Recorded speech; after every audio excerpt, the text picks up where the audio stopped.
Malam Bante, izin teman saya ada yang ingin menjadi biku, tapi takut di tengah jalan putus karena ingin berkeluarga dan jadi malu dengan lingkungan. Menurut Bante, apakah menjadi biku lepas jubah itu memalukan? Dan maaf, apakah Bante pernah terpikirkan ingin berkeluarga di tengah-tengah jalan? Bagaimana cara mensiasati perasaan itu? Bapak dan Ibu, saudara-saudari sekalian, ya, untuk menjadi biku ini ada yakni pelatihan-pelatihan. Jadi kalau belum yakin dirinya dengan kebikuan yang akan diambil, ya, bisa mengikuti bertahap menjadi samanera dulu. Ya, jadi menjadi samanera, kemudian belajar, berlatih dengan sungguh-sungguh, supaya punya kekuatan di dalam keyakinan. Karena kalau ilmunya sudah ada, pengertian-pengertiannya juga bertambah, praktek-praktek yang sudah dipersiapkan juga sudah mumpuni, tentu keyakinan untuk berlatih ini akan meningkat. Ya, jadi dalam hal ini, kalau seandainya temannya mau jadi biku, kemudian masih ragu-ragu, ikut mencoba dulu jadi samanera dulu. Ya, latihan menjalankan 10 sila. Ya, kalau 10 sila dirasa belum mampu, nah, latihan di rumah dengan praktek 8 sila. Latihan menjalankan uposatha sila, menjalankan 8 sila. Latihan dulu. Latihan dulu. Kalau dia mungkin dekat-dekat dengan Jakarta, mungkin juga mendatangi wihara, latihan ikut meditasi, supaya apa? Ya, dia sudah punya gambaran tentang bagaimana kehidupan menjadi seorang wiharawan, orang yang tinggal di wihara. Tahu tentang hal-hal apa yang perlu dilakukan. Kemudian, apakah, ya dia tanya tadi, apakah Bante kepikiran ya untuk menjalani ya kehidupan sebagai perumah tangga? Yang namanya putu jana itu pikiran bisa naik dan turun. Ya, putu jana itu belum menjadi pemasuk arus. Ya, bahkan ya belum mencapai. Pemikiran-pemikiran tentang duniawi itu bisa muncul dan tenggelam. Itulah gunanya memperkokoh latihan. Kembali bertanya kepada diri tentang manfaat kehidupan menjadi biku itu apa. Supaya kokoh di dalam keyakinan. Ya, pikiran-pikiran yang sifatnya duniawi itu masih ada. Ya, bagi mereka yang masih diliputi oleh loba, dosa, moha. Ya, pikiran-pikiran tentang duniawi itu masih ada. Selama masih loba, dosa, moha itu belum dicabut seutuhnya. Menjadi biku ini masih tahap pelatihan. Dan menjadi biku juga masih belum aman. Ya, belum aman. Kenapa dikatakan belum aman? Kalau tidak berhati-hati menjalankannya, ini juga membawa bahaya bagi dirinya. Ya, makanya ketika seseorang menjadi biku, ya, dia yang akan tahu apa yang harus dipersiapkan. Ya, maka menggunakan waktu itu juga perlu diperhatikan. Timetable harian itu juga mesti diarahkan dengan baik. Ya, karena kalau waktu-waktu diisi dengan hal-hal yang bermanfaat, keyakinan pada yang dijalani ini akan jadi kuat. Ya, menggunakan waktu untuk membaca sutta, ya, ya sering melihat ke dalam, ya sering melihat ke dalam, ya meditasi, ya baca sutta, ya belajar. Intinya adalah pengembangan diri. Ya, selama dirinya dikembangkan terus, maka sedikit melihat keluar. Kalau sedikit melihat keluar, maka akan betah di dalam. Tapi kalau terlalu banyak melihat keluar, akhirnya tidak betah di dalam. Ya, jadi di sini, ya semua ada prosesnya. Itulah gunanya kita punya guru juga. Guru itu memberi semangat. Ya, ya setiap kali kalau saya ketemu dengan Bante Panya, ya beliau selalu bilang kepada saya, ya jaga diri. Ya, beliau selalu bilang, ya jaga diri. Ya, ini adalah bentuk penyemangatan. Ya, jaga diri. Ya, beliau memberitahu kepada saya untuk ya atadiro jaga diri. Ya, saya mengucapkan sadu terima kasih. Ya, saya sangat bahagia ketika beliau ya menyampaikan ya tentang nasihat ini. Itulah gunanya punya guru, punya upajaya yang selalu memberi support kepada sadiwiharikanya. Jadi di sini ya pikiran muncul tenggelam, ya saya pikir masih ada. Ya, bahkan di dalam kisah Buddhis ya ada seorang Sotapanna sekalipun ya beliau juga meninggalkan kebikuannya. Tapi akhirnya masuk lagi juga. Ya, dikatakan seseorang bisa ditasbih menjadi biku ya selama tidak lebih dari 7 kali. Ya, jadi kalau sekarang jadi biku dia lepas, kemudian jadi biku lagi dia lepas, kemudian jadi biku lagi dia lepas, maksimal 7 kali. Setelah 7 kali, tidak bisa ditasbih lagi. Ya, selama dia menjalani kebikuan tidak melanggar parajika, ya, dia masih bisa ditasbih. Dan kalaupun dia ditasbih, ya maksimal ya tidak lebih dari 7 kali. Ya, itu ada di dalam ya peraturan kewinayaan. Jadi kalau jadi biku, kemudian tidak betah, kemudian pulang, ya tidak ada yang memalukan. Namanya juga latihan kok. Ya, tidak ada yang memalukan, semua latihan. Ya, dia bisa ditasbih lagi kok. Selama tidak melakukan pelanggaran ya parajika. Kalau sudah parajika, tidak bisa ditasbih lagi. Ya, begitu ya.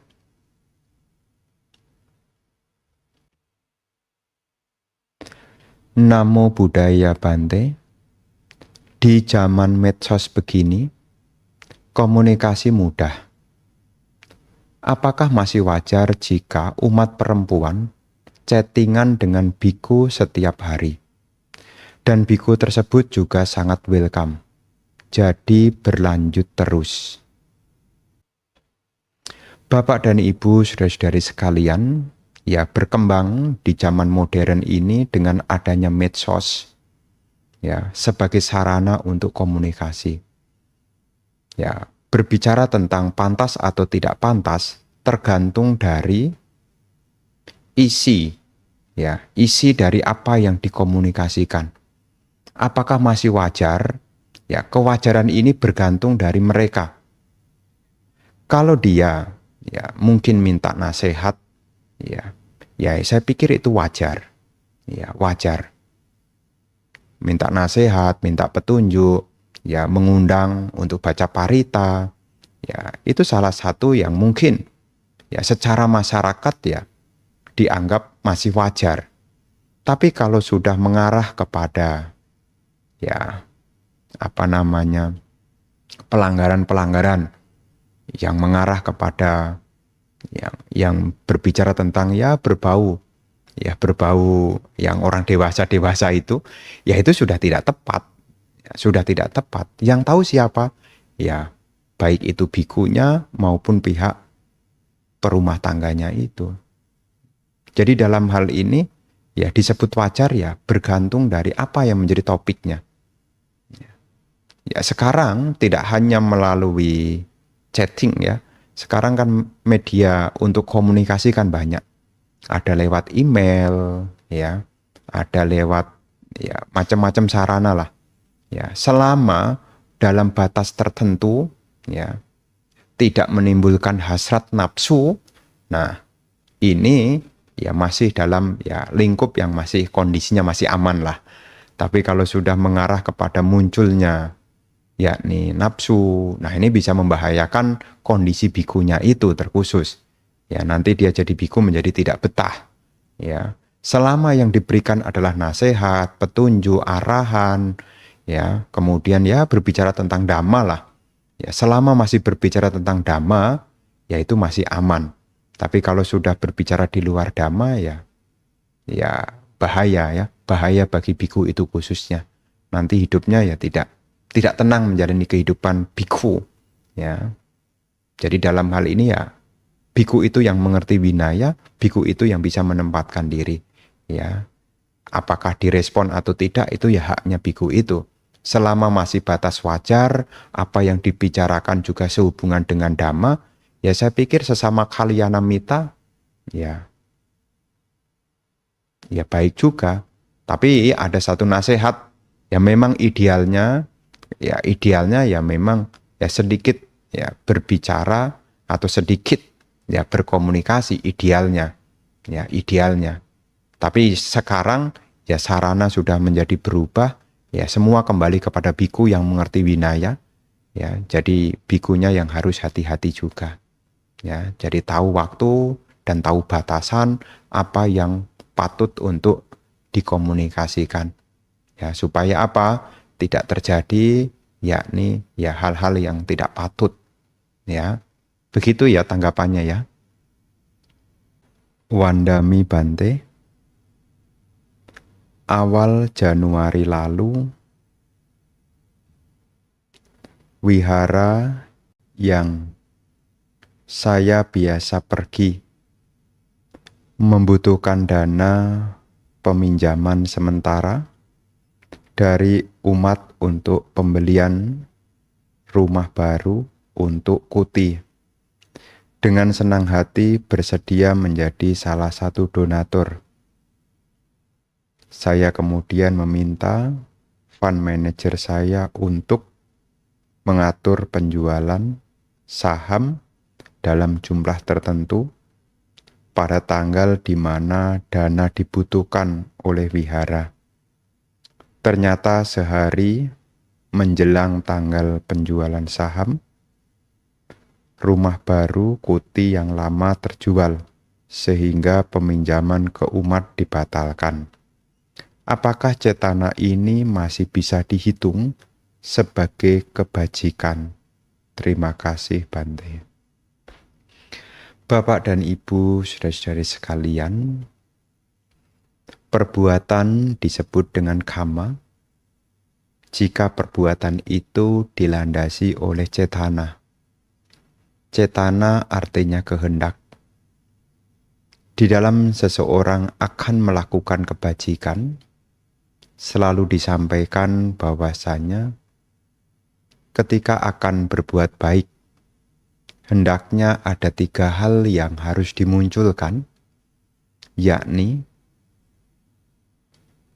muncul rasa senang sebelum melakukan, senang pada saat melakukan, dan senang setelah melakukan. Jadi ada namanya puba cetana, cetana, dan apara para cetana. Ya, cetana kehendak, kehendak sebelum melakukan, kehendak pada saat melakukan, dan kehendak setelah melakukan. Nah, sehubungan dengan apa yang tadi disampaikan, tentu ini masuk di dalam kebajikan juga, meskipun dalam tanda kutip tidak terjadi, tetapi di situ sudah ada awal, yakni puba cetananya sudah bagus. Meskipun belum menjadi kebajikan secara nyata, tetapi secara mano, pikiran, sudah ada pikiran yang baik. Dan perlu diketahui, pintu dari perbuatan itu ada 3. Pikiran, manokama, ucapan, wajikama, perbuatan, yakni kayak kama. Meskipun secara perbuatan, ya mungkin belum, tapi secara waji sudah disampaikan. Ya ada kesiapan untuk membantu. Secara pikiran juga sudah ada. Ya, tetapi karena lain hal, situasinya sudah mendukung, akhirnya ya niat baiknya ya menjadi tidak tersampaikan.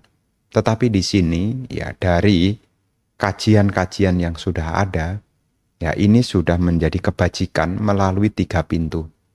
Pintu pikiran dan juga pintu ucapan. Karena sudah ada niat, ya sudah ada verbal, ya ucapan ingin membantu. Meskipun ya dalam kayak, dalam tindakan, ya akhirnya tidak terjadi karena sudah tercukupi. Begitu ya, bisa dimengerti ya. Jadi kesimpulannya ya tetap ya membuat ya kebajikan, tetapi pintunya menjadi 2, pikiran dan ucapan. Ya, meskipun tidak jadi secara ya tindakan. Begitu ya. Selamat malam. Namaste Bante. Saya mau tanya. Seseorang yang sudah punya istri dan anak-anak, Walaupun sudah tidak terlalu rasa suka kepada istrinya, tetapi tertarik atau suka kepada perempuan lain. Apa yang harus dilakukan? Mohon petunjuk dan pencerahannya, Bante. Bapak dan Ibu, saudara-saudari sekalian, ada di dalam nasihat yang disampaikan oleh Guru Agung Buddha yang ada di dalam Sigalo-Wada Sutta berkenaan apa yang menjadi kewajiban seorang istri kepada suami, suami kepada istri. Salah satu di dalam kewajiban itu baik dari pihak suami maupun dari pihak istri. Di dalamnya yang menjadi sama adalah kesetiaan. Jadi kalau seorang suami setia pada istrinya, itu adalah wujud melakukan kewajibannya. Demikian pula istri yang setia dengan suaminya, itu juga melakukan kewajibannya. Ini adalah cara untuk membuat rumah tangga, sosial, menjadi harmoni. Jadi sebisa mungkin ya lakukanlah apa menjadi kewajibannya, yakni menjaga kesetiaan. Karena semua itu tentu bermula dari pikiran. Kenapa ada ketertarikan kepada yang lain? Ya pasti pikirannya ya sudah mengarah kepada yang lain. Makanya sebagai perumah tangga yang punya keyakinan kepada Sang Buddha, ya hendaknya tetap dijaga kesetiaannya. Ya, kecuali lain ceritanya. Misalnya istrinya meninggal, nah lain ceritanya. Ini kan masih hidup. Ya, kesetiaan itulah yang menjadi dasar ya dari kehidupan perumah tangga supaya harmoni. Ya, maka sebisa mungkin ya, kalaupun ada hal yang mungkin tidak sepemahaman, ya cobalah komunikasi yang baik. Ya, karena seperti ungkapan di masyarakat kan, semua itu kan dari mata. Kalau dari mata ini bisa komunikasi yang baik, nanti kan turun ke hati. Ya, katanya cinta kan begitu, dari mata turun ke hati. Atau dari telinga turun ke hati. Artinya apa? Dari komunikasi sebetulnya. Ya, makanya komunikasi dalam rumah tangga, ya hendaknya perlu diperbaiki, ditingkatkan, supaya komunikasi itu membawa dampak, yaitu kesetiaan. Ya, jadi sebisa mungkin ya, milikilah kesetiaan, ya, mumpung belum terlanjur, ya sebisa mungkin untuk jaga diri, ya jangan mudah tergoda oleh hal-hal yang di luar, ya nanti kehidupan bisa bertentangan dengan dhamma, kalau tidak bisa menjaga diri. Ya, berhati-hati, waspada, kalaupun ada hal yang kurang berkenan, komunikasikanlah. Ada ungkapan juga di luar, rumput tetangga tampak hijau. Ya, rumput tetangga tampak hijau. Nah, sebisa mungkin ya jangan membanding-bandingkan istrinya dengan yang lain, karena namanya manusia itu ada, ya ini kurang dan lebihnya. Maka kesetiaan itu menjadi landasan penting ya, bagi perumah tangga, seperti apa yang dinasihatkan oleh Guru Agung Buddha di dalam Sigalo-Wada Sutta berkenaan arah barat, ya arah barat, ya arah barat. Itu tentang kewajiban seorang suami dengan istri, istri dengan suami, dua-duanya kewajibannya adalah kesetiaan. Ya setia itu artinya tidak berpaling kepada yang lain. Begitu ya. Bante, ketika kita mendengar kasus bullying, misalnya kita kan ikut merasa sebel kan pelaku ke pelaku bullying. Nah, apakah ketika kita sebel itu berarti kotoran batin muncul, walaupun kita ngebelain korban? Bagaimana seharusnya kita bersikap? Apakah ada kiat-kiat untuk menghindari bullying? Bapak dan Ibu, saudara-saudari sekalian, ya berkenaan dengan bullying, Ini biasanya dilakukan oleh orang yang punya kemampuan kepada orang yang lemah. Makanya korban dari bullying ini umumnya adalah pihak yang lemah. Ya, ada bullying lewat verbal, meskipun juga ada secara tindakan berupa ya kekerasan. Ya, kiat untuk menghadapinya bagaimana? Ya, pendidikan moral itu sangat penting sekali di masyarakat. Ya, pendidikan moral itu penting. Ya, termasuk juga mengerti karma itu juga penting. Baik itu pelaku ya maupun calon pelaku, kalau punya pengertian tentang hukum karma, ya tentu tidak akan melakukan tindakan menyerang orang lain. Demikian pula kalau pendidikan moral ini juga mengerti, ini juga akan punya karakter yang baik. Temperamen tidak berkembang ya karena bisa jaga diri, emosi tidak memuncak karena punya pengetahuan untuk mengendalikan diri. Dan biasanya juga ya kalau membaca buku-buku, pelaku bullying ini juga sebelumnya sudah pernah jadi korban. Ya. Jadi korban bullying itu ya beberapa itu adalah pelaku bullying ya. Pelaku bullying itu beberapa adalah korban sebelumnya. Ada kasus-kasus yang pernah diketemukan di lapangan, yakni orang tua yang terlalu kasar, terlalu keras kepada anaknya. Dididik dengan cara yang sangat kasar sekali. Ya, jadi ketika menyuruh anaknya ya dengan suara yang kasar, ya dengan tangan yang ringan, ya gampang memukul anaknya. Ya. Jadi serangan-serangan fisik itu ya, dilakukan oleh orang tuanya. Ketika anaknya sudah mulai ya masuk ke sekolah, teman di sekolah itu menjadi korban. Ya, korban dari si anak itu. Nah, ternyata ibu bapak bahwasanya korban itu bisa berubah menjadi pelaku. Ya. Makanya pendidikan itu ya harus dimulai dari rumah.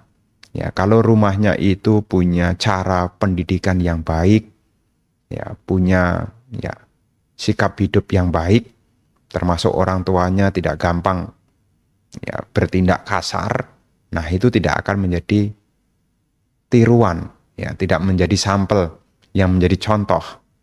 Maka di sini kiatnya bagaimana? Dimulai dari rumah. Ya, dari rumah supaya apa? Ya, orang tua itu tidak mengkondisikan anak sebagai korban, nanti takutnya nanti anaknya itu yang jadi korban, jadi pelaku.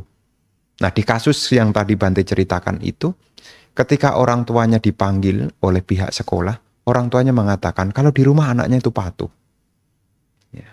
Tetapi setelah dilacak bagaimana latar belakang dari si anak itu, ternyata si anak ini sebelumnya pernah mengalami korban bullying dari orang tuanya.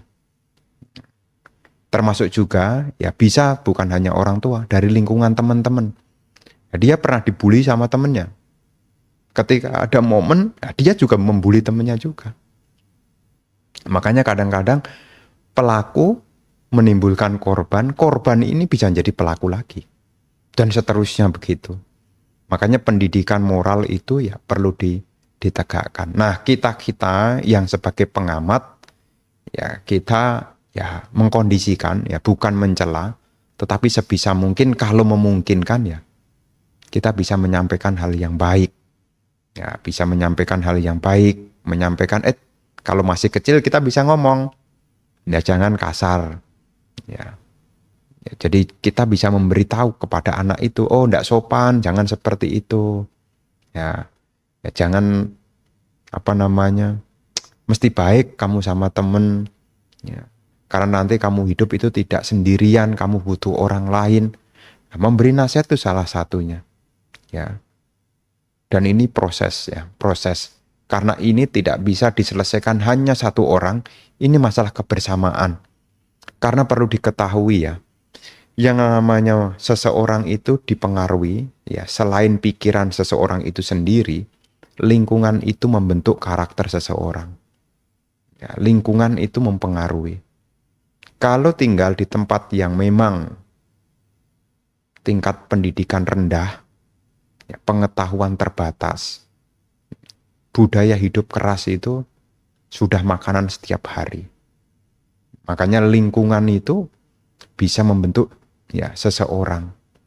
Jadi ketika ada seseorang yang mengalami bullying, ya kasih pendampingan supaya dia tidak menjadi pelaku berikutnya. Demikian pula yang sudah jadi pelaku, ya dikasih nasihat, ya disampaikan supaya apa? Ya kamu perlu orang lain. Ya, kamu tidak hidup sendirian. Ya jadi sebisa mungkin kamu mesti baik ya sama teman kamu. Ya banyak sebenarnya, lihat situasi dan kondisinya. Ya begitu ya. Namo Buddhaya. Selamat malam Bante. Mau bertanya, kalau seorang janda dan anak duda sudah dewasa dan keluarga juga setuju kalau pasangan itu hidup bersama dan saling mendukung tanpa surat nikah, apakah itu melanggar sila ketiga menurut ajaran Buddha Anumodana pencerahannya? Bapak dan Ibu, saudara-saudari sekalian, ya dalam hal ini kalau pihak keluarga sudah saling setuju, maka tidak menjadi pelanggaran. Ya, jadi kalau orang yang bertanggung jawab, ya seperti mungkin dari pihak wanita, orang tuanya yang bertanggung jawab, kemudian pihak laki-laki, orang tuanya yang bertanggung jawab, ya saling bisa menerima dan mereka setuju, ya bahwasanya mereka akan hidup bersama, ya secara pengertian dhamma, ya tidak menjadi pelanggaran sila. Tetapi ini nanti kurang kuat untuk kedepannya, kasihan. Ya, kalau memang sudah ada niat, ya diproseslah. Ya, apakah ya datang ke wihara terdekat, kemudian bertanya tentang prasyarat ya untuk menjalani kehidupan yang resmi, ya baik itu secara agama maupun secara negara, ya dicatatkan di dalam catatan sipil. Karena kalau hanya hidup ya berdua tanpa adanya kekuatan surat, ya nanti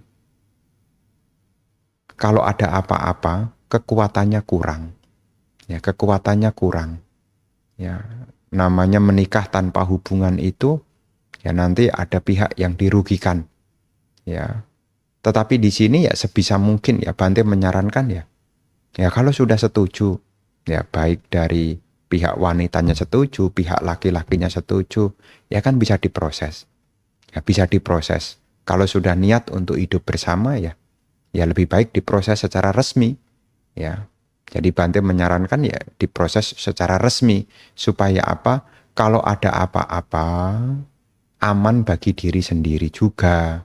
Kalau ada apa-apa ya jadi tidak ada yang dicurigai, ya tidak ada kerugian pihak manapun karena secara pencatatan sudah terdaftar ya secara hukum negara di dalam catatan sipil sudah dicatat.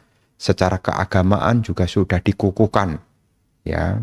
Memang dahulu, kalau zaman dulu, ya cukup di orang tua, zaman dulu. Ya, zaman dulu itu, ya ada beberapa daerah-daerah di wilayah dekat-dekat sini yang masih pinggiran gitu. Ya, mereka menikah, ya menikah secara tradisi. Orang tua sama orang tua sepakat anaknya dapat pasangan ini selesai.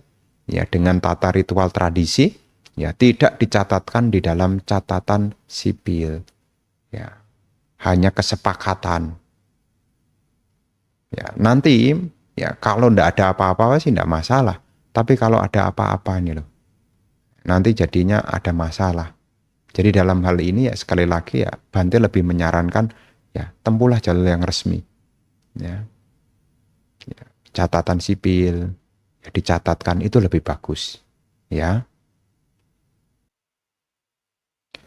Wandami Bante, saya ingin melanjutkan pertanyaan saya kemarin.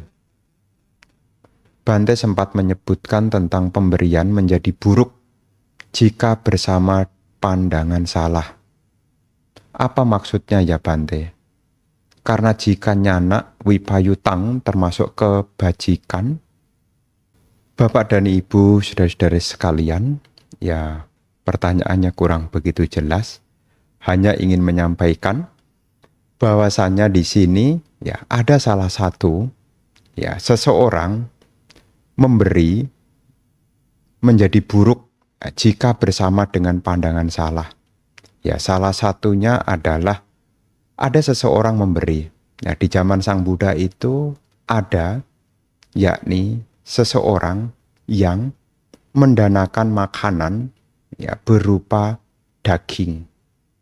Kemudian orang ini mencela bahwasanya biku memakan daging. Ya, jadi dia melakukan kebaikan, tindakan memberi, tapi pengertiannya itu adalah untuk merendahkan si penerima. Ini namanya tidak bersama dengan pandangan benar. Ada di masyarakat, seseorang itu memberi, tetapi untuk merendahkan si penerima. Mungkin kita pernah melihat, ada seseorang di lampu merah. Seseorang itu memberi. Ya. Seseorang itu memberi uang kepada si peminta. Kemudian, ya kalau dia memberi ya sudah gitu mestinya. Tapi dia ngomong ya untuk merendahkan si penerima. Mungkin dia menambahkan dengan satu kalimat, ya masih muda kok mengemis. Nah, itu sebetulnya juga dia melakukan ya perbuatan baik tapi dengan pandangan yang salah.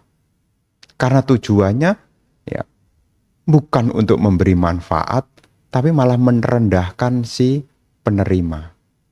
Makanya ibu bapak, jangan sampai ketika Anda sudah berdana, ya kemudian mencela si penerima. Ini pengetahuannya ini tidak lengkap gitu loh.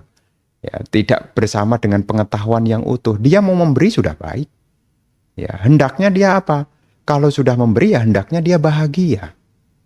Tapi karena saat itu tidak bersama dengan pengetahuan, mungkin terbawa oleh keadaan, akhirnya dia menambahkan.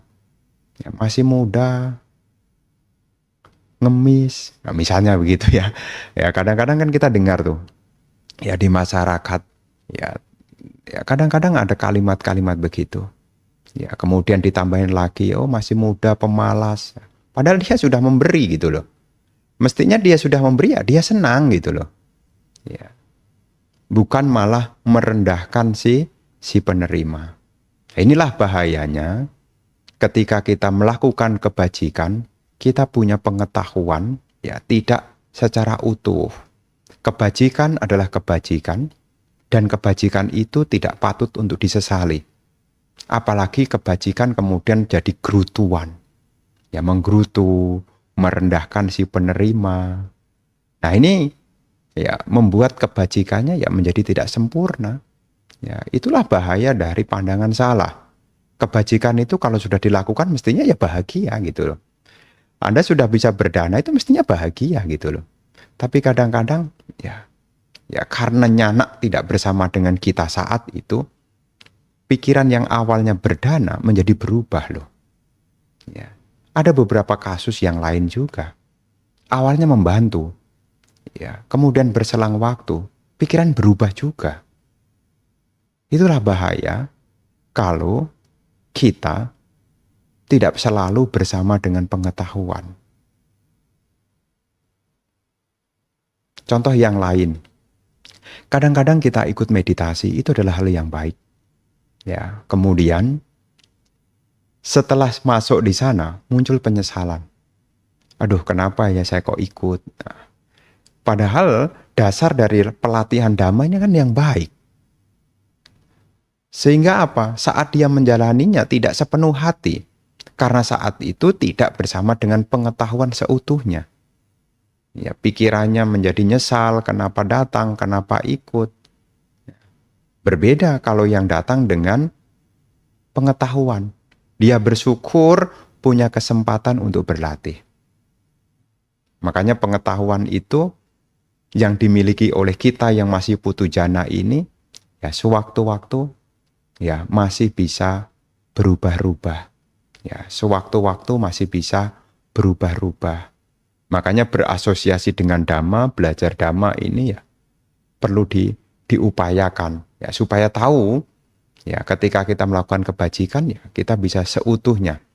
Baik itu praktek berdana, baik itu praktek sila, baik itu praktek meditasi, ya kita bisa melakukannya dengan ya sepenuh hati.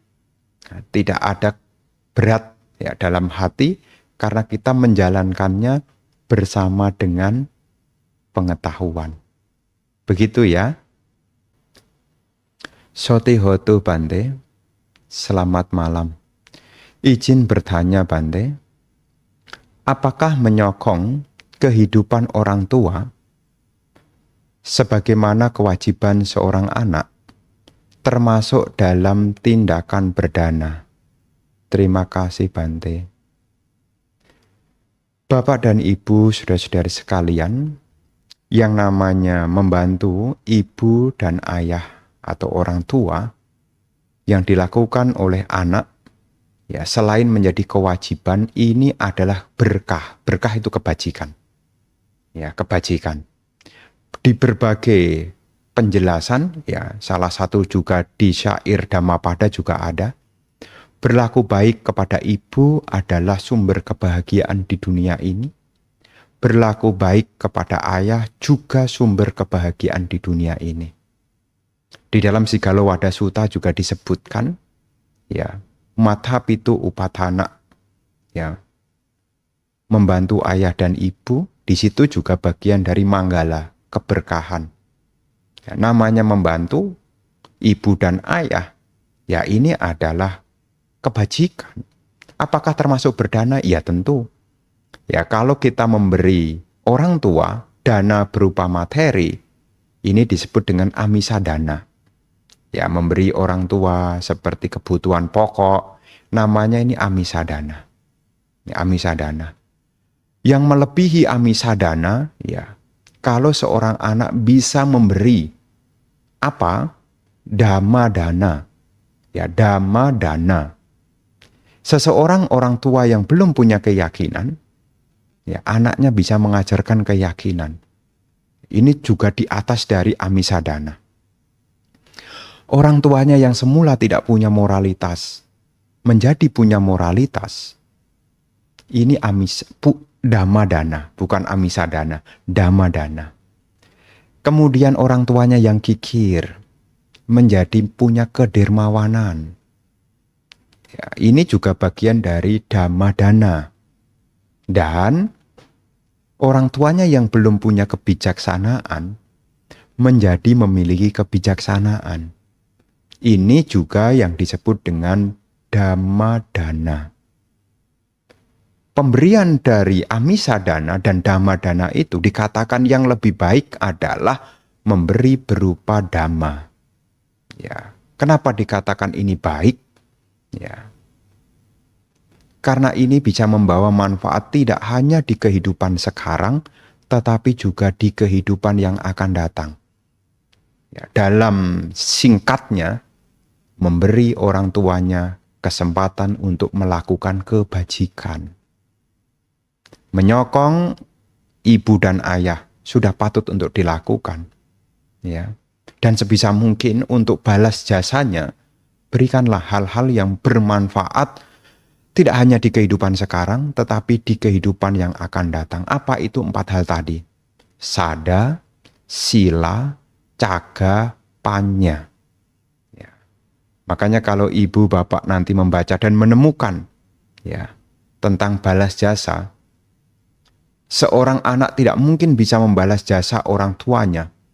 Meskipun dia menggendong 100 tahun, ibu di bahu kanan, ayah di bahu kiri, setiap hari memandikannya dengan minyak wangi, tidak akan pernah bisa membalas kebajikan orang tuanya. Tapi di dalam sutta itu disampaikan, kalau seorang anak bisa memberikan 4 hal tadi, keyakinan, moralitas yang baik, kemurahan hati, dan juga kebijaksanaan, dikatakan ini sudah dapat dikatakan balas jasa. Kenapa? Anda bisa bayangkan, kalau orang tua itu punya 4 kualitas ini, dia punya keyakinan, dia punya moralitas yang baik, dia punya kemurahan hati, dia juga punya kebijaksanaan. Kalau dia tutup usia, orang tua ini tidak mungkin jatuh di alam menderita. Ya, artinya apa? Anak bisa menghantarkan orang tua ke alam surga. Ini juga dana berupa dhamma. Ya, makanya sebisa mungkin ibu bapak yang punya orang tua, ya selain mensupport kebutuhan-kebutuhan pokok juga, ya ada waktu, ada kesempatan, kalau memungkinkan dan bisa dikondisikan. Supaya apa? 4 ini ada pada orang tuanya. Keyakinan, moralitas, kemurahan hati, dan kebijaksanaan. Begitu ya. Selamat malam Bante. Ada seorang Bante yang bilang begini,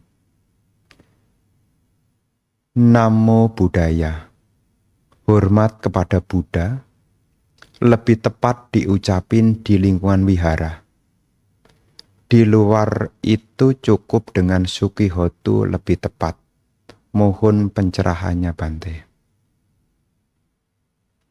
Bapak dan Ibu, saudara-saudari sekalian, ya terkhusus kita di Indonesia, ya ini kan kita tinggal di Indonesia, ya sudah menjadi satu kesepakatan, ya memang kata Namo Buddhaya ini adalah kita mengagungkan persujudan kepada Sang Buddha, Namo Buddhaya, ya kita melakukan hormat kepada Sang Buddha. Ya memang ketika kita bicara idealnya, ya memang di lingkungan wihara. Idealnya sesama ya kita yang sekeyakinan. Ya. Tetapi saya tidak tahu dari mana asalnya. Ya. Kemudian berkembang, terkhusus kita di Indonesia. Ya. Kemudian maknanya menjadi berubah, menjadi lebih umum, yaitu menjadi salam di dalam Buddhis. Ya, makanya kalau nanti kita melihat ya pidato ya kenegaraan presiden kita, ya selain dia mengucapkan salam-salam agama-agama lain, dia juga mengucapkan Namo Buddhaya. Ya, dan ini sudah menjadi ya kesepakatan turun temurun. Jadi hal ini ya tidak perlu kita perdebatkan, ya karena ada hal-hal yang sudah menjadi kesepakatan. Ya, memang di negara Buddhis yang lainnya ya memang tidak seperti itu, ya. Karena kita di Indonesia ya dengan keanekaragaman latar belakang yakni tradisi mazhab banyak, ya tidak hanya dari Theravada, tapi banyak dari ya berbagai majelis, berbagai ya aliran ya. Ya, mereka sudah membuat satu kesepakatan menjadi salam Buddhis secara nasional, yakni Namo Buddhaya. Ya. Jadi ini awalnya ya di lingkungan kita sendiri ya awalnya juga memang kurang sesuai. Tapi ya setelah bertambahnya tahun dan kita di Indonesia ini dengan berbagai latar belakang, kemudian membuat satu kesepakatan yang sudah turun-temurun, bahkan ya tadi saya sebutkan menjadi salam nasional. Ya kalau sahabat kita yang Muslim, yang Kristen, yang Katolik, ya yang Hindu, dia punya kata sapaan yang nasional. Nah kita yang Buddhis ini juga punya yang ya menjadi populer, yaitu Namo Buddhaya. Jadi kalau seandainya menggunakan Namo Buddhaya ya menurut pandangan saya ya ini sudah kesepakatan nasional. Ya, kesepakatan nasional. Ya. Memang secara idealnya ya ini adalah respek ya kepada Guru Agung Sang Buddha. Ya, orang yang punya keyakinan ya Namo Buddhaya. Ini adalah kepanjangan ya kependekan dari Namo Tassa Bhagavato Arahato Sama Sang Buddhasa. Ya, persujudan kepada ya beliau yang berberkah, yang maha suci yang telah mencapai penerangan sempurna. Ya. Kalau seandainya menggunakan Sukihoto nanti dipakai di bahasa umum, ya banyak yang mungkin tidak mengerti. Ya. Tapi mesti dilihat ya, lingkungan juga harus diperhatikan. Ya. Ya, setiap orang punya sudut pandang masing-masing, ya. Dan sifatnya ini ya bukan mengganti salam nasional ya, bukan mengganti, tetapi ya pengertian harus dimunculkan karena sudah berkembang cukup lama. Ya, cukup lama. Ya, dipakai kecocokan masing-masing lah. Ya. Karena ini sudah skalanya yaitu nasional. Pejabat-pejabat pemerintah ini juga menyajikan kebanggaan ya. Kebanggaan kita sebetulnya. Ya, orang-orang yang mungkin tidak sekeyakinan dengan kita mau mengakui kita. Ya, duduk sama tinggi. Ya, berdiri sama tinggi, duduk sama rendah ya. Ya, ini artinya kita sudah setara. Bahkan ya di situ menyebutkan dengan istilah sapaan ya Namo Buddhaya. Ya, setiap biku punya sudut pandang masing-masing. Memang ketika kita bicara idealnya ya memang betul begitu. Tapi kalau kita melihat konteks sosialnya ya karena dari latar belakang yang berbeda-beda ya, lihat situasi kondisi juga. Ya. Namo Buddhaya Bante, izin bertanya. Saya berdana lentera atas nama mendiang. Malamnya saya bermimpi bertemu mendiang papa dan nenek saya. Apakah mereka tahu saya berdana atas nama mereka? Bapak dan Ibu, saudara-saudari sekalian, di sini ya memang ya kita tidak mengetahui secara langsung, tetapi secara tradisi yang kita telah mengerti dan kita pahami, cara untuk melakukan pelimpahan jasa adalah melakukan kebajikan. Ya, seperti halnya praktek berdana. Ya, berdana ini adalah kebajikan.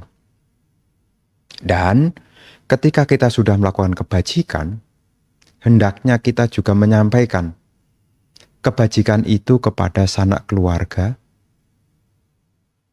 yang telah tiada. Ya, apakah papa mama, ataukah kakek nenek, ataukah mungkin saudara yang lain, ya itu bisa disampaikan juga. Ya. Jadi dalam hal ini ya sudah semestinya kalau kita membuat kebajikan, sudah semestinya kita juga berbagi kebajikan. Ya, apakah berdana, apakah menjalankan sila, apakah meditasi, ya ini adalah kebajikan yang telah Anda lakukan. Makanya setiap kali kita baca parita, meditasi, menjalankan sila, ya sebetulnya kita juga bisa yakni melakukan berbagi jasa kebajikan.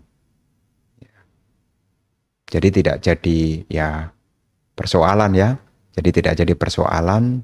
Ya apakah dia tahu? Ya bisa jadi. Ya. Karena kalau masih ada ikatan kama, ada keterikatan, masih ada tali hubungan, ya saya punya keyakinan bahwasanya selama mereka masih punya hubungan dengan kita, kemudian kita menyampaikannya, ya dia akan bisa merasakan apa yang kita niatkan. Ya seperti halnya kisah Raja Bimbisara punya leluhur. Meskipun leluhur itu sudah lama sekali, nah, setelah mendengar nasihat kepada Sang Buddha, ya setelah mendengar nasihat dari Sang Buddha itu, Raja Bimbisara menyampaikan pelimpahan jasa. Ya, karena leluhurnya tahu kalau Bimbisara ini masih punya ikatan dengan para mendiang itu. Itu asal usul dari Tirokuda Sutta itu. Ya, pada saat itu Raja Bimbisara membuat kebajikan kepada Sangga. Dan saat selesai melakukan kebajikan itu diniatkan. Ya, sehingga apa? Sang leluhur yang telah tiada itu memperoleh kebajikan atas kebajikan yang sudah dilakukan oleh Raja Bimbisara itu. Begitu ya.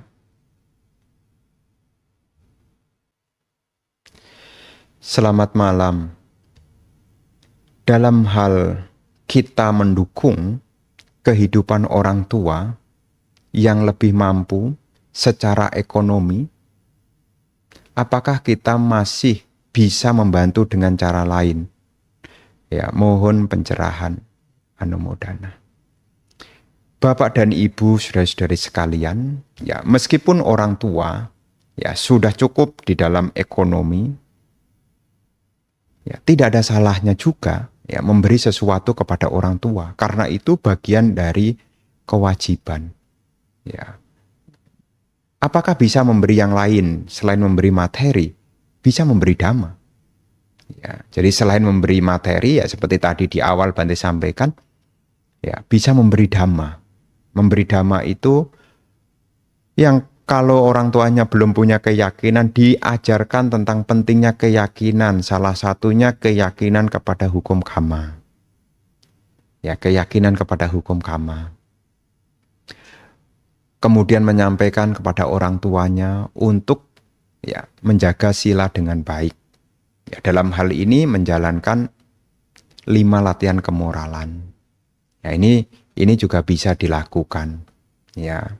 Kemudian orang tuanya yang sudah mampu ekonomi tadi, ya kalau ada hal-hal baik dikabari, diajak untuk berdana. Ya, ini juga hal yang baik juga. Ini juga bagian dari bagaimana balas jasa seorang anak kepada orang tua. Ya, termasuk juga yang keempat, yakni memunculkan kebijaksanaan. Mengajarkan kepada orang tua tentang apa? Dalam hal ini tentang apa? Tentang ketidakkekalan. Ya, ketidakkekalan. Ya, mengerti tentang fenomena yang senantiasa berubah-ubah. Mengajarkan kepada orang tuanya tentang anicca, tentang dukkha dan anatta. Ya, kalaupun belum sampai tataran panya, ya minimal yang paling dasar adalah punya keyakinan, punya sila yang baik, dan punya kemurahan hati. Ya, ini bisa diajarkan. Ya, diajarkan. Nanti dengan perkembangan waktu, ya, dengan dukungan-dukungan yang sudah memadai, nah cepat atau lambat, ya, nanti bisa mengarah kepada munculnya kebijaksanaan. Ini bisa dilakukan. Ya, jadi kalau orang tuanya sudah mampu, ya sedikit banyak tetap harus dikasih ya. Jangan kemudian menggunakan alasan orang tua saya sudah mampu kemudian tidak berbagi ya. Ya jangan, tetap berbagi. Mungkin sinciaan, ada jeruk ya dikasih. Ya mungkin ada dodol, ada apa yang memang bisa dikonsumsi ya dikasih ya. Selain itu ya tadi Bante sampaikan, yakni memberi harta berupa dhamma, sada, sila, caga, panya. Ya. Namo Buddhaya Bante. Izin bertanya. Saya tahu secara teori hakikat Fansen yang sebenarnya adalah menyelamatkan makhluk hidup yang terancam.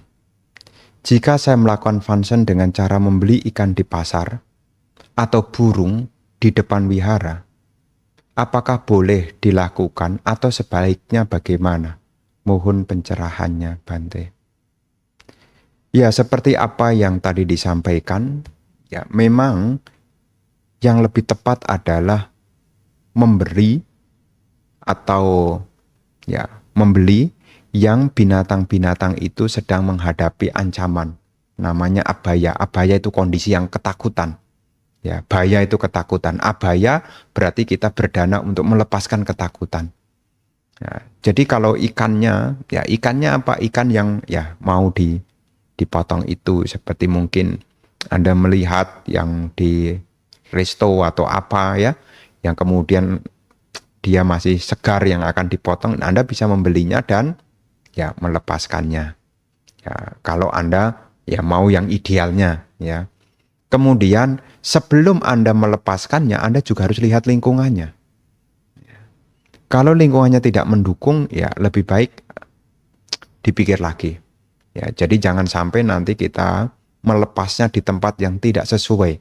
Memang niat hati ingin membebaskan dia dari ketakutan, ya, tapi akan menimbulkan masalah baru lagi. Ya, seperti mungkin salah menempatkan. Ya, niatnya sih baik. Ya, ya niatnya sih baik. Ya, ikan, ya ikan, tapi dia tidak paham ini ikan tawar atau ikan laut. Nah, kemudian dia lepas tuh. Mungkin dia beli ikan tawar, dia lepas, ya, di sungai yang ya berdekatan dengan laut. Nah, apa yang terjadi? Ya dia tidak hidup. Makanya mesti punya pengetahuan. Ya, mesti punya pengetahuan sebelum melepas tahu. Ya, termasuk ya kalau membeli burung gitu ya. Kira-kira pertimbangannya kalau dilepas di sini dia bisa enggak? Ini berbicara idealnya. Ya, kira-kira kalau nanti dilepas di depan wihara, kira-kira dia bisa hidup enggak?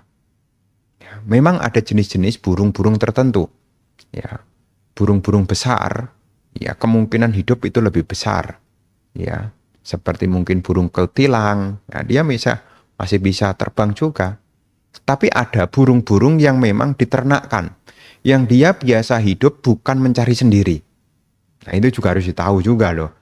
Karena nanti kalau dia, yang burungnya ini adalah yang biasa diternak, ya dia biasanya makan sudah di box.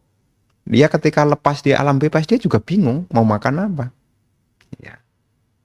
Makanya banyak pertimbangannya. Makanya kalau masih ragu-ragu ya dialihkan ke dana yang lain aja. Ya, masih banyak kok. Ya, masih banyak dana-dana yang bisa kita lakukan. Ya, tapi kalau lingkungannya mendukung, ya situasinya tepat, ya, ya harus dikondisikan. Tapi kalau tidak mendukung, situasinya tidak tepat, ya tahan dulu aja. Ya, nanti kasihan Bante sama penjual burungnya. Ya, kasih aja duitnya ke penjual burungnya. Ya, tapi tidak usah diambil burungnya. Kalau kasihan sama penjual burungnya. Karena dengan alasan Bante nanti dia untuk ekonomi anaknya bagaimana? Ya, ya Anda kasih uangnya tapi tidak perlu mengambil ya burungnya, daripada nanti burungnya Anda lepas, kemudian akhirnya apa namanya? Dia tidak bisa hidup. Bagaimana coba? Ya. Karena ada hal-hal yang pernah Bante perhatikan. Ya, kadang-kadang saya juga hadir di waktu yang tidak tepat juga. Ya, kemudian ya kondisinya kurang mendukung. Kadang-kadang saya juga bingung juga mau ngapain ini ya. Jadi mau tidak mau ya mau gimana? Ya kembali kepada karma masing-masing akhirnya.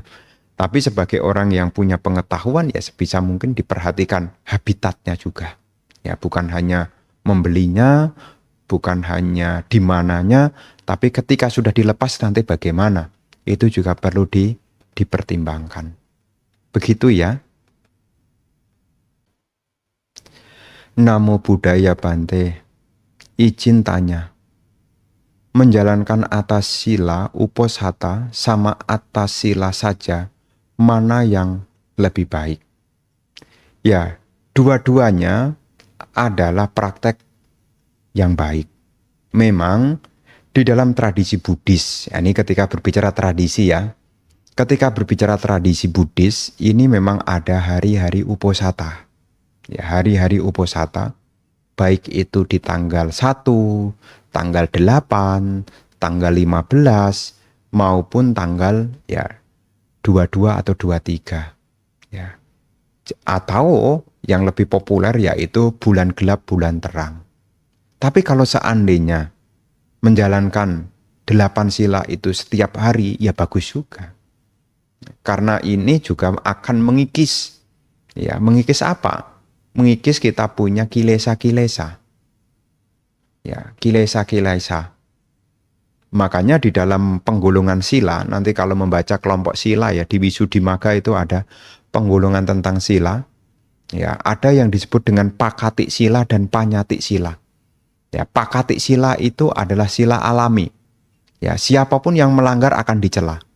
Ya, siapapun yang melanggar akan dicela. Apa saja pakati sila itu? Ada 5 latihan kemoralan. Itu disebut dengan pakati sila.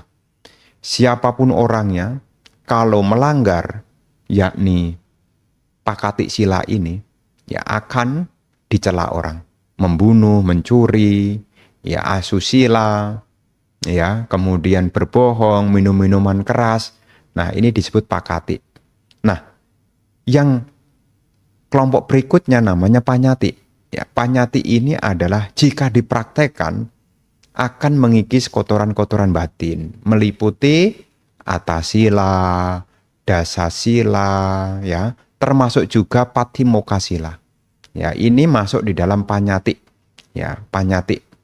Nah, jadi apa yang disampaikan oleh Sang Buddha seperti 8 sila ini adalah Panyati.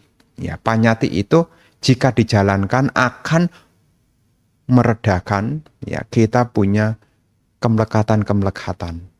Ya, seperti tidak makan lewat tengah hari, ya, tidak berhias, tidak berdandan, ya, tidak menyanyi, tidak bermain musik, tidak pergi melihat pertunjukan, kemudian ya tidak tidur di tempat tinggi, duduk di besar dan mewah. Nah, ini adalah melatih kemelekatan-kemelekatan supaya berkurang, ya, kemelekatan-kemelekatan supaya berkurang.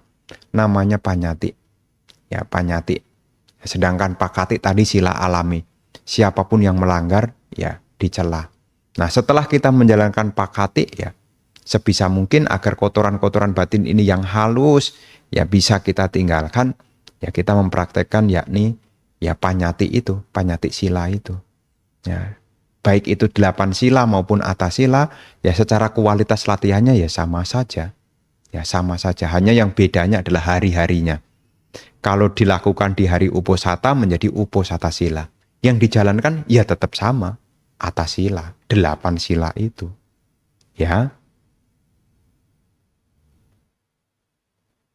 Kalau ditanya mana yang lebih baik, dua-duanya adalah baik. Ya, dua-duanya adalah baik karena sama. Wandami Bante, izin bertanya. Referensi suta atau kisah singkat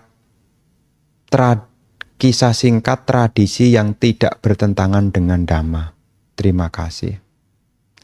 Ya, salah satu yang populer adalah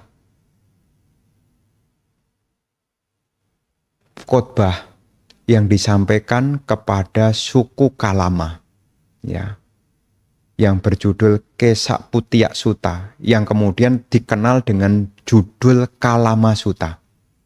Nah, di situ ya Guru Agung Buddha memberi yakni aspek apa? Perhatikan nilai manfaat. Ya, di situ disampaikan kan, ya jangan percaya kepada ya meskipun itu dari gurumu, meskipun sudah ditulis dalam ya satu kitab yang kamu yakini, ya kemudian sudah menjadi tradisi turun-temurun, ya. Kamu boleh, ya artinya setelah kamu mempertimbangkan ini membawa manfaat, lakukanlah. Jadi di sini ini salah satu kalau Anda punya tradisi, ya kita kayak Sincia begini kan punya tradisi. Ya kalau ini membawa nilai manfaat, ya lakukanlah. Tapi kalau seandainya kita isi tradisi Sincia ini mungkin dengan pelanggaran sila, nah ini yang harus diperhatikan. Ya, contohnya apa? Ya bukan ngomongin orang ya. Contohnya apa? Mungkin dipakai untuk melanggar sila. Ya seperti dipakai untuk minum minuman keras. Nah ini kan ya bertentangan dengan Dhamma gitu loh. Tapi kalau dipakai silaturahmi, makan kumpul dengan keluarga, nah tradisi ini adalah tradisi yang baik. Ya, tradisi yang baik selama memberi manfaat yang baik. Ya, tidak bertentangan dengan sila. Ya, tidak menambah kilesa. Nah, jadi kalau kita mau melihat tradisi apa, ya selain ada tradisi tentang yang di Kalama Sutta, ada juga tradisi juga.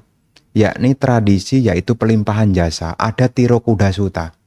Ya, disampaikan di sana, ya tangisan kesedihan itu tiada guna bagi mereka yang telah meninggal. Justru yang berguna itu adalah kebajikan yang dipersembahkan kepada sangga akan bermanfaat bagi mendiang itu dalam waktu yang lama. Ah, itu ada dalam Tirokuda Sutta. Itu tentang tradisi. Ya tradisi tentang bagaimana kalau sudah ada sanak keluarga yang tutup usia, apa yang harus dilakukan? Nah, itu referensinya ada di Tirokuda Sutta itu. Ya. Tadi tentang pertimbangan nilai manfaat ada di dalam Kalama Sutta. Nah, itu juga bagian dari tradisi. Ya. Termasuk juga tentang Sigalowada Sutta itu juga awalnya tradisi loh Ibu Bapak. Yang Manggala Sutta itu. Ya, pemuda ya. Bukan Manggala Sutta ya, Sigalowada Sutta. Ya, Sigala Wada Sutta itu tentang tradisi pemuda Sigala yang diberi pesan oleh orang tuanya. Saya ingatnya Manggala Sutta, Sigala Wada Sutta.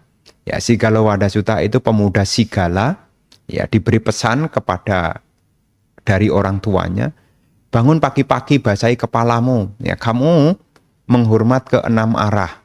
Ya, timur, barat, timur, selatan, ya, barat, utara, atas, bawah. Nah, kemudian di situ ya Sang Buddha menjelaskan makna dari tradisi itu. Menghormat ke timur itu menghormat siapa? Ya, ke timur adalah menghormat ibu dan ayah. Ya, ke selatan kepada guru. Ya, ke barat ya kepada yakni suami istri. Ya, ke utara ke teman-teman, ke atas ke guru-guru dhamma, ke bawah kepada orang-orang yang membantu. Nah, itu dijelaskan dan itu semula berawal dari tradisi. Ya, tradisi. Selama membawa nilai manfaat, ya, ya itu menjadi satu hal yang menjadi rujukannya.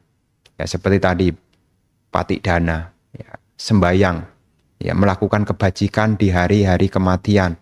Ya, dasarnya apa? Tirokuda Sutta. Ya. Kemudian tentang bakti kepada orang tuanya, ya. Nanti kan ada tuh bulan Desember tuh. Ya, bulan Desember ya ada festival onde. Ya, ya hari ibu. Nah, itu kan sebetulnya mengingatkan tradisi bagaimana bakti kepada orang tua. Ya, bakti kepada orang tua. Ya, jadi tradisi ini ya selama membawa nilai manfaat ya itu ya bisa dilakukan. Ya, dilakukan. Ya, termasuk nanti bulan 4 ada cengbeng, itu juga tradisi juga. Ya, selama tradisi itu diisi dengan hal-hal yang berbau kebajikan, ini akan bawa manfaat. Ya, kalau cengbeng ya manfaat untuk pelakunya dan manfaat untuk leluhurnya. Ya, apa itu? Melakukan kebajikan. Berdana, menjalankan sila, ya. Kemudian praktek-praktek meditasi yang mengikis loba dosa moha. Ya, termasuk ya secara tradisi ada membersihkan kubur. Ya, membersihkan kubur, tapi tidak hanya berhenti membersihkan kubur. Ada kebajikan-kebajikan. Apakah berdana, apakah menjalankan sila. Ya, termasuk juga ya kalau bawana ya bisa dilakukan juga. Ya, itu beberapa sutta yang mungkin bisa dijadikan ya rujukan. Ya, seperti tadi Kalama Sutta. Ya, ketika ada tradisi yang sudah turun-temurun, ya pertimbangkanlah nilai manfaatnya. Sigala Wada Sutta tentang tradisi penghormatan kepada arah itu. Nah, bagaimana semestinya? Nah, kemudian yang tadi tentang patik dana, nah itu ada dalam Tirokuda Sutta, itu juga tradisi juga. Ya, tradisi yang ada di Buddhis, ya sembahyang peringatan-peringatan kematian itu, ya, apa yang harus dilakukan? Nah, itu ada di di Tirokuda Sutta tadi. Ya, begitu ya Bapak Ibu ya.